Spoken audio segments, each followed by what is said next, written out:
Армысыздар құрметті қазақ елі, сіздерді өз арнамда көргеніме қуаныштымын. Қалайық, соңғы кездері Тоқаев жошы ұлысы Алтын Орда туралы жиі айтатын болды. Бұның өзінің саяси және тарихи астары бар.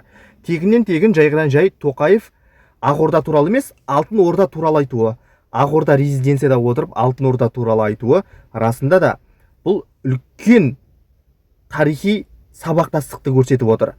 Тоқаев Алтын Ордаға ерекше мән беріп отыр және оны зерттеуге өз бастамашы болып отыр. Ал Алтын Орданы зерттеу нені білдіреді? Алтын Орда мына киіз туырлықты халықтардың басын біріктірген атақты империя болған. Алтын Орданың даңқы бүкіл әлемге белгілі. Рим империясының өзімен салыстырып отыр. Енді қараңыздар, Тоқаевтың Алтын Орда туралы кеше не айтқан қараңыздар. Жошы әулеті 6 ғасыр бойы орталық Еуразияның тағдырына тікелей ықпал етті. Ұлан ғайыр аумақта бір тұтас өркениет құруға ұмтылды. Жошы ұлысы ұлы даланы мекен еткен халықтардың сан ғасырлық даму бағдарын айқындап отырды. Ұлық ұлыс мемлекетті басқару ісін жаңа деңгейге көтерді.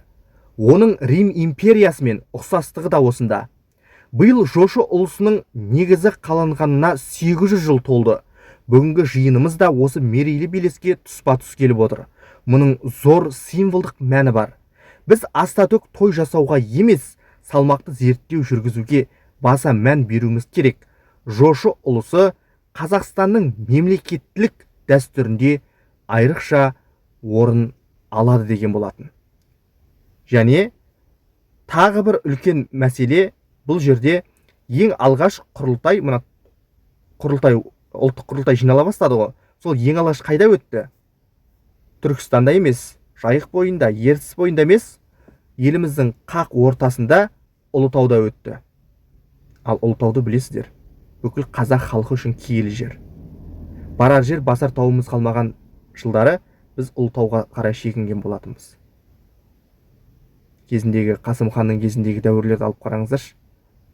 Жан-жағымыздан жау анталаған кезде Ұлытау біздің киелі мекенімізге айналған болатын.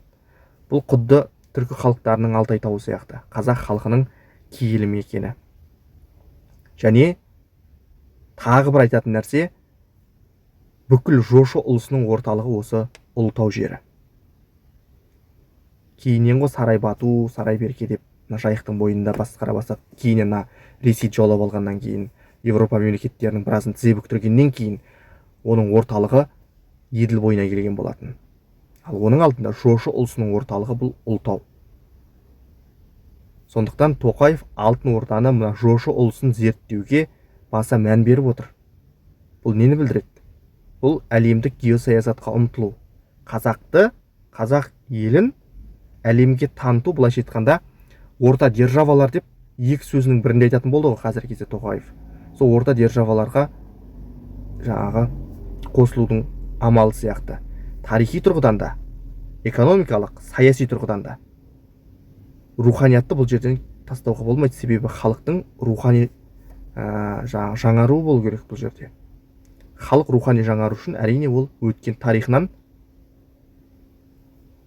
нәр алу керек.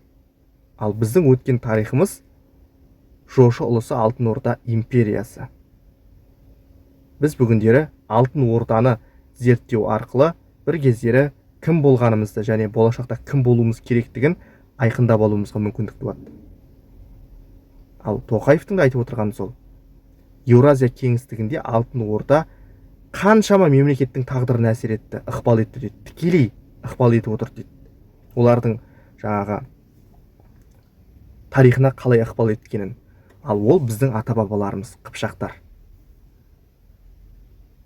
Және Тоқаевтың Алтын Орда туралы қазіргі соңғы кездері жиі айтуының өзі үлкен мағынасы бар оның астында.